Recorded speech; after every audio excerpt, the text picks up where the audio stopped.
जय हिंद दोस्तों। जो हमारा पेपर आज का एसएससी जेई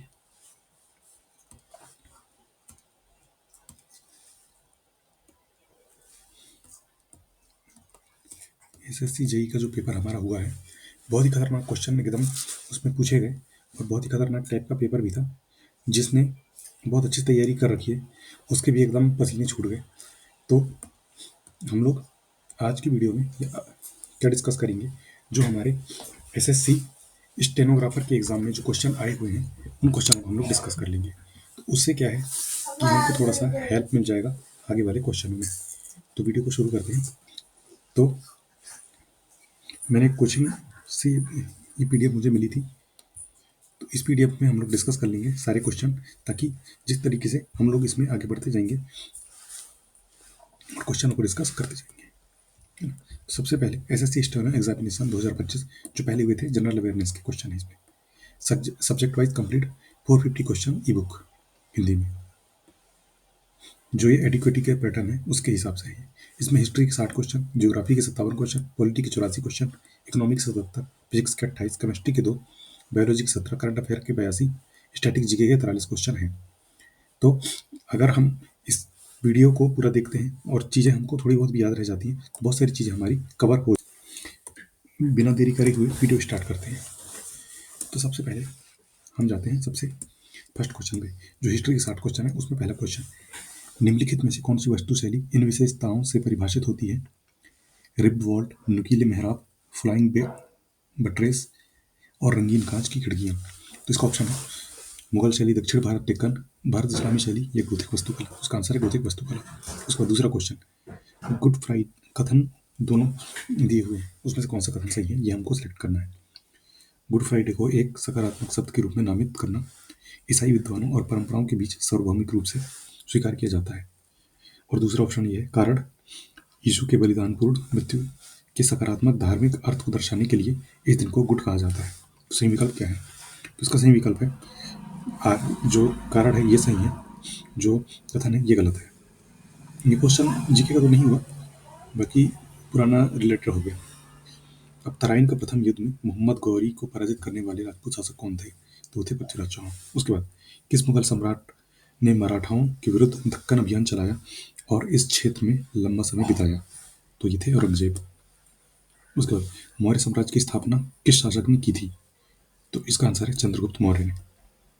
उसके बाद निम्न में से कौन सी भारतीय उपमहाद्वीप की प्राचीनतम ज्ञात सभ्यता मानी जाती है? क्वेश्चन दोबारा पढ़ते हैं। निम्न में से कौन सी भारतीय उपमहाद्वीप की प्राचीनतम ज्ञात सभ्यता मानी जाती है? गुप्त साम्राज्य, मौर्य सभ्यता, सिंधु घाटी सभ्यता, वैदिक सभ्यता। तो देखो इसमें सीधे सीधे सभ्यता बोला गया है, तो साम्राज्य तो होगा नहीं, ये तीन ऑप्शन बच गए। इसका ऑप्शन है सिंधु घाटी सभ्यता। उसके बाद क्वेश्चन रास बिहारी बोस के बारे में निम्नलिखित में से कौन सा कथन सही नहीं है? उन्होंने 1942 में टोक्यो में भारतीय संविधान स्वतंत्रता की स्थापना की, ये कथन सही है। उसके बाद वह गद्दार आंदोलन और आजाद हिंद फौज के गठन में एक महत्वपूर्ण व्यक्ति थे, ये भी सही है। उसके बाद उन्होंने प्रतिष्ठित उपाधि Order of the Rising Sun से सम्मानित किया था, हाँ ये भी किया गया। वह स्वतंत्र भारत के प्रथम भारतीय सेना कमांडर इन चीफ थे, नहीं थे, ये गलत है। तो ये ऑप्शन गलत है, बाकी ऑप्शन सही है। उसके बाद तरीकोटा युद्ध में विजयनगर साम्राज्य को पराजित करने वाले सल्तनतों के संघ का क्या नाम था? तो दक्कन सल्तनतें। इसके बाद आ जाते हैं 9वें क्वेश्चन पे।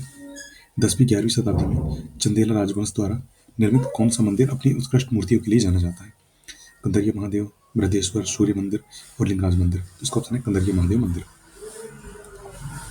उसके बाद 10वां क्वेश्चन, उत्तर पश्चिम भारत में अरब आक्रमणों को सफलतापूर्वक विफल करने वाले प्रतिहार शासक कौन थे? तो ये थे नागभट्ट प्रथम। मुगल प्रशासन के संदर्भ में किसे शेखजादा या हिंदुस्तानी कहा जाता था? मुगलों की सेवा करने वाले तुर्क मूल के मध्य एशियाई कुलीन लोगों को, राजपूतों को उनकी वफादारी के लिए महान पद पर पदोन्नत किया गया, या फिर सफवीद ईरान से भर्ती किए गए फारसी प्रशिक्षित अधिकारी। मुगल शासन के दौरान प्रशासनिक पदों पर आसीन रहे मूल निवासी मुसलमान। तो मुसलमान प्रशासन के संदर्भ में किसे शेखजादा या हिंदुस्तानी कहा जाता था? तो वो मुगल शासन के दौरान प्रशासनिक पदों पर आसीन रहे मूल निवासी मुसलमानों को कहा जाता था। उसके बाद निम्नलिखित में से कौन सा स्मारक एवं उसकी वास्तुशैली का युग्म सही है जिसमें उन चीज़ों का प्रभाव पड़ा। जैसे खजुराहो मंदिर फ्रांसीसी प्रभाव नहीं पड़ा। कुतुब मीनार भारत इस्लामी शैली बिल्कुल सही है। इंडिया गेट राजपूत शैली ये गलत है। उसके बाद लैम्पस टेम्पल मुगल शैली ये भी गलत है। तो इस तरीके से हम लोग करेंगे तो हमारे काफ़ी क्वेश्चन अच्छे तरीके से कवर होते रहेंगे। इस वीडियो में केवल हम वन लाइनर ही डिस्कस करेंगे, इसलिए फटाफट चीज़ों को लेते हुए आगे बढ़ते हैं। अब नीचे दिए गए कॉलम ए में घटनाएं और कॉलम बी में सही विवरण है। कॉलम ए का मिलान करना है ना। तो एंग्लो रूसी प्रतिद्वंद्विता ये कब हुई थी? तो पहले का ऑप्शन है 5, यानी कि ब्रिटेन को अफगानिस्तान और भारत में अपना प्रभाव बढ़ाने की मदद की। उसके बाद फिर सहायक संधि 1839 ये कब हुआ? तो इसका बी ऑप्शन 2 है। विलय से पहले संधि पर अमीरों पर थोपा गया। उसके बाद सर चार्ल्स नेपियर, इनके बारे में क्या है? इनका सही ऑप्शन सिंध को अपने अधीन करने के लिए सैन्य अभियान का नेतृत्व किया, इसे दुष्टता कहा। उसके बाद सिंध नदी का 3 ऑप्शन। इसका वाणिज्यिक महत्व था, इसने ब्रिटेन रुचि को आकर्षित किया था। उसके बाद 1832 की संधि, तो सिंध की नदियों और सड़कों को ब्रिटिश व्यापार के लिए खोल दिया गया था। फिर आते हैं पर 14वें क्वेश्चन पे। इसमें अभिकथन ए कथन के बाद कारण आर का कथन दिया गया है। उसके बाद हड़प्पा में गोलाकार ईंटों के चबूतरों की पंक्तियों का उपयोग धार्मिक समारोहों के लिए किया जाता था। कारण इन चबूतरों पर गेहूं और जौ के दाने पाए गए थे। तो गोलाकार ईंट तो नहीं थे, तो ये गलत हो गया। इन चबूतरों पर गेहूं और जौ के दाने पाए गए थे, हाँ ये पाए गए थे। निम्नलिखित में से कौन सा पराक्रम दिवस से संबंधित है? पराक्रम दिवस से कौन संबंधित है? तो वो है सुभाष चंद्र बोस। वह मौर्य सम्राट कौन था जिसे अपने साम्राज्य में गुप्तचर व्यवस्था की स्थापना का श्रेय दिया जाता है? तो वह चंद्रगुप्त मौर्य। विक्रमशिला में महान बौद्ध विश्वविद्यालय की स्थापना का श्रेय किस पाल शासक को दिया जाता है? तो है धर्मपाल। निम्नलिखित में से कौन सा कथन यूरोपीय शक्तियों के साथ टकराव में कर्नाटक के नवाब की सेना का निर्णायक हार से उत्पन्न व्यापक भू राजनीतिक बदलाव को सबसे अच्छे ढंग से दर्शाता है? तो ये इसने देसी सैन्य संरचनाओं में प्रणालीगत कमजोरियों को उजागर किया, जिससे यूरोपीय कंपनियों को व्यापार और राजनीतिक आधिपत्य की ओर स्थानांतरित होने के लिए प्रेरित किया गया। उसके बाद आते हैं नेक्स्ट क्वेश्चन। निम्नलिखित कथनों को ध्यानपूर्वक पढ़ें और सही विकल्प चुनें। कथन 1 क्या है? एरोक सिंह के बलिदान अनुष्ठानों में जाहिर थान एक केंद्रीय भूमिका निभाता है। कारण क्या है? जाहिर थान एक पवित्र उपवन है, जिसके बारे में माना जाता है कि इसमें पवित्र उपवन की देवी जाहेरेरा सहित कई आत्माएं निवास करती हैं। तो दोनों सही हैं और उसकी सही व्याख्या है। तो इसको एक बार और पढ़ लेते हैं। एरोक सिंह के बलिदान अनुष्ठानों में जाहिर थान एक केंद्रीय भूमिका निभाता है। जाहिर थान एक पवित्र उपवन है, जिसके बारे में माना जाता है इसमें पवित्र उपवन की देवी जहरीरा समेत कई आत्माएं निवास करती हैं। उसके बाद समूहगढ़ का युद्ध औरंगजेब और किस मुगल राजकुमार के बीच लड़ा गया था? तो ये था शिकोह के बीच में।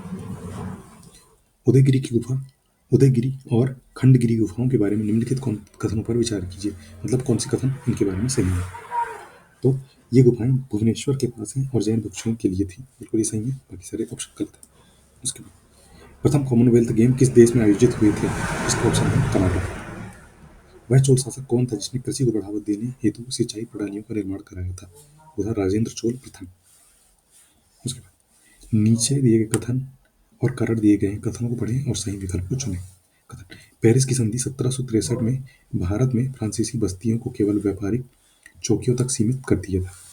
कारण क्या है? संधि के बाद फ्रांसीसी सेना नहीं तैनात कर सकते थे या अपने कारखानों को मजबूत नहीं कर सकते थे। इस तो ऑप्शन बी बिल्कुल एकदम राइट है दोनों चीजें। पेरिस की संधि 1763 में भारत में फ्रांसीसी बस्तियों को केवल व्यापारिक चौकियों तक सीमित कर दिया था। संधि के बाद फ्रांसीसी सेना नहीं तैनात कर सकते थे या अपने कारखानों को मजबूत नहीं कर सकते थे। इसके बाद 25वां क्वेश्चन। गुजरात की मध्यकालीन वास्तुकला की क्षेत्रीय विशेषताओं के संबंध में निम्नलिखित में से कौन से कथन सही हैं? गुजरात की स्थापत्य के रूप में अक्सर स्थानीय मंदिर परंपराओं के तत्व शामिल होते थे। और दूसरा, गुजरात के मस्जिद और मकबरों जैसी संरचनाओं में तोरण और घंटी जैसी सजावटी नक्काशी होती थी। नीचे दिए कथन और कारण दिए गए कथनों को पढ़ें और इसका सही विकल्प चुनें। कथन: 18वीं शताब्दी में ब्रिटिश पूंजी संचय को औद्योगिक विकास में पुनर्निवेशित किया गया था। कारण क्या है? पूंजी पर सामंती अभिजात वर्ग के बजाय व्यापारियों और उद्योगपतियों का नियंत्रण था। तो बिल्कुल एकदम सही है, ये दोनों ऑप्शन सही है। उसके बाद आ जाते हैं 27वां क्वेश्चन। चिपको आंदोलन के दौरान गांव वालों ने कौन सा तरीका अपनाया था?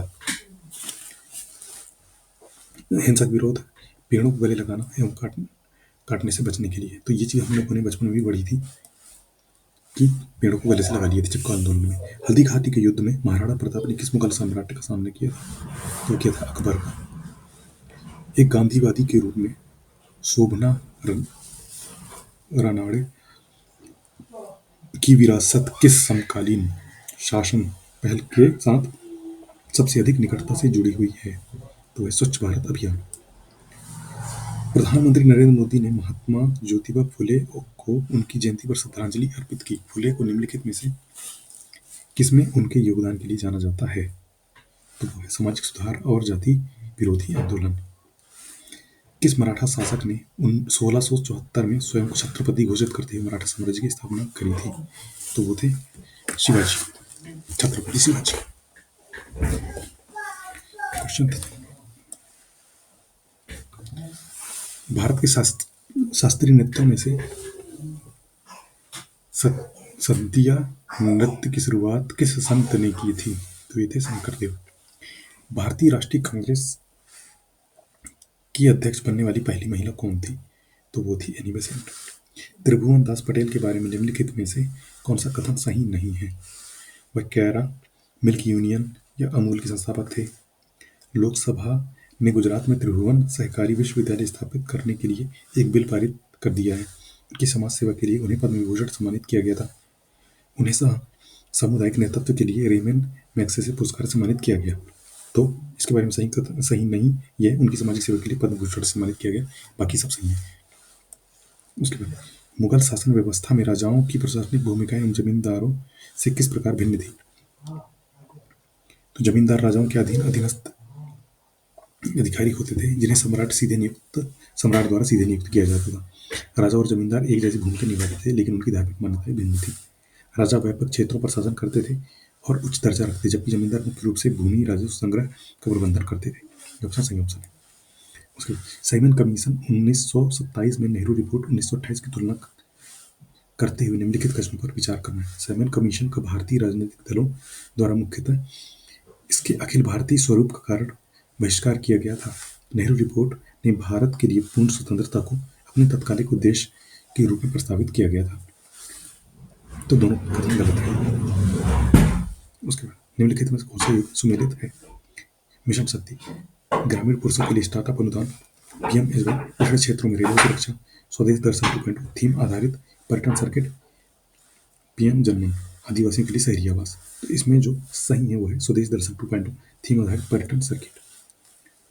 CR दास की मृत्यु के बाद जब बंगाल कांग्रेस दो गुटों में टूट गई तो अनुशालीन समूह ने किसकी भागीदारी से हाथ मिलाया? ये थे JM सेनगुप्ता। स्वतंत्रता के तुरंत बाद लगभग 1947 की अवधि के दौरान भारतीय जनसंख्या के बहुमत का मुख्य व्यवसाय क्या था? उत्तर कृषि।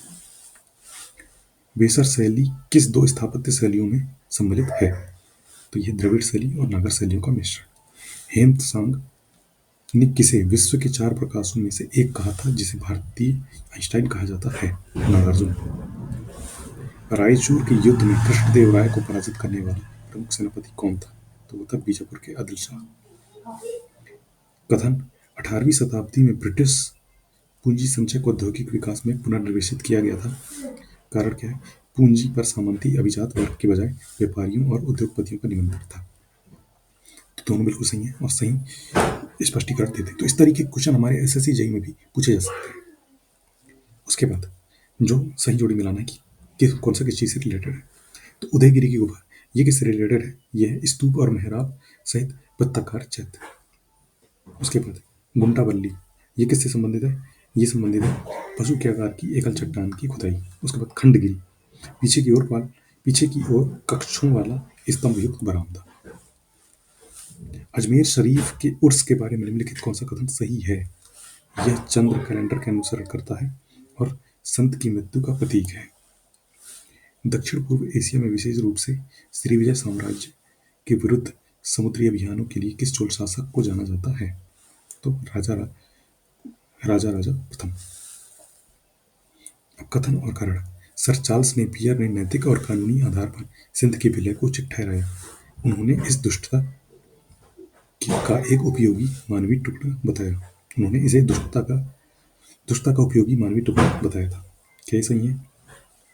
पहला वाला गलत है, लेकिन दूसरा बिल्कुल सही है।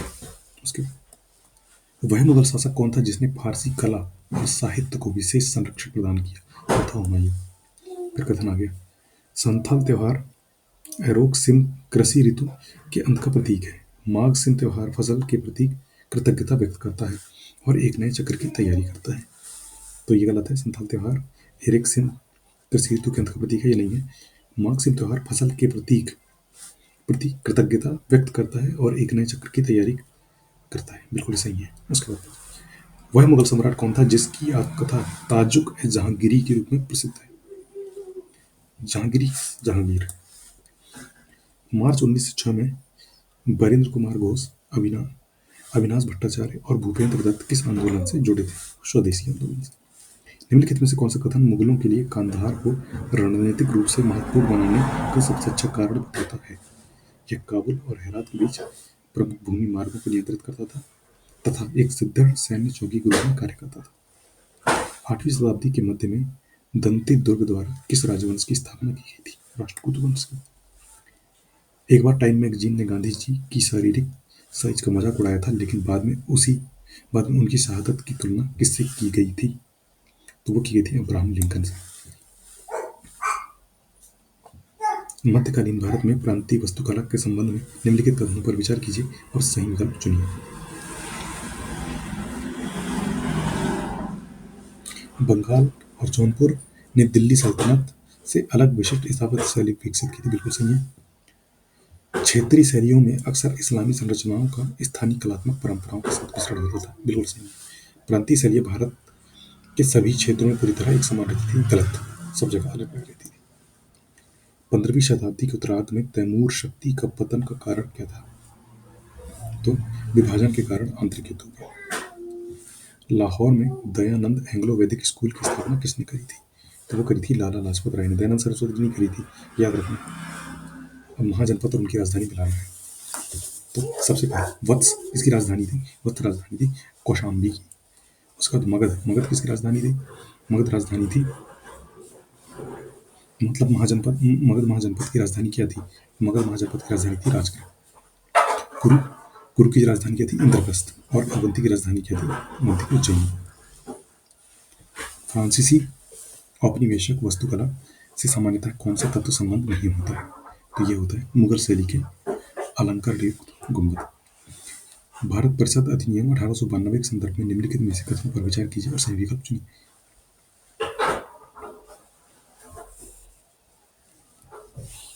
इसमें केंद्रीय विधान परिषद में सरकारी सदस्यों की संख्या उल्लेखनीय वृद्धि की गई नहीं की गई।